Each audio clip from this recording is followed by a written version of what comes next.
சீமான் பேசுவார். அரசியல் என்பது முழுக்க முழுக்க மக்களுக்கான சேவைதான் என்கிறார் பெருந்தலைவர் காமராஜர்.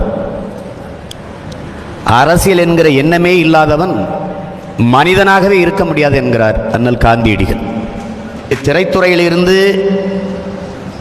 யாரும் அரசியலுக்கு வரக்கூடாது என்று இங்கே யாரும் பேசல. திரைப்படத்தில் நடிப்பது மட்டுமே நாடாளுவதற்கு தகுதி இல்லை என்றுதான் இந்த விவாதம் நடக்குது. இங்கே ஆகப்பெரும் தியாகிகள், தன் வாழ்க்கையே இந்த மண்ணுக்கு மற்ற பெருமக்கள் இந்த மண்ணில் இருக்கான். இன்றைக்கு நம்மோடு வாழ்ந்து கொண்டிருக்கிற மாமனிதர் நம் ஐயா நல்லக்கண்ணு போன்ற தியாகசீலர்கள் இருக்கிறார்கள். ஒரு கவிஞன் எழுதினான், தமிழகத்தின் இளைஞர்கள் திரையரங்குகளில் இருட்டறைக்குள் தங்களுக்கான தலைவர்களை தேடிக்கொண்டிருக்கிறார்கள் என்று. அது இன்று வரை தொடர்கிறதான் பெருத்த அவலம். மதிப்பிற்குரிய நடிகர் மம்முட்டி அவர்கள் கேரள மக்கள் திரையரங்குகளில் தங்களின் முதல்வர்களை தேர்வு செய்வதில்லை என்கிறார். இது மிகுந்த வலியை தருது. இந்தியாவில் எல்லா மாநிலங்களிலும் திரைப்படம் இருக்கிறது.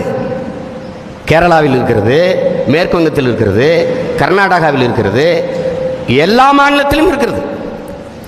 ஆனால் திரைப்படத்தில் நடிப்பவர்கள் மட்டுமே நடித்தால் மட்டுமே போதும் நாட்டை ஆள்வதற்கு என்பதை ஏற்கவே முடியாது.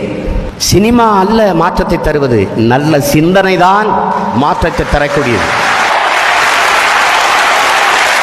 பொழுதுபோக்கிலும் கேளிக்கைகளிலும் அதிக நாட்டம் கொண்ட ஒரு இனத்தின் மக்களை புரட்சிக்கு தயார் செய்ய முடியாது.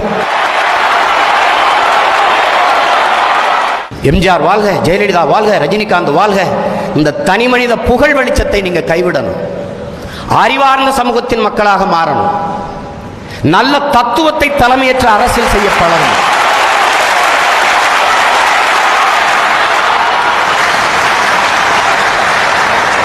சின்னங்களை பார்த்து வாக்கு செலுத்துகிற முறையை இந்த நாட்டில் ஒழிக்கணும்.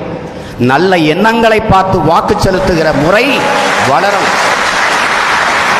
அப்பதான் இந்த நாட்டில் நல்ல அரசியல் உருவாகும், நல்ல அரசு அமையும்.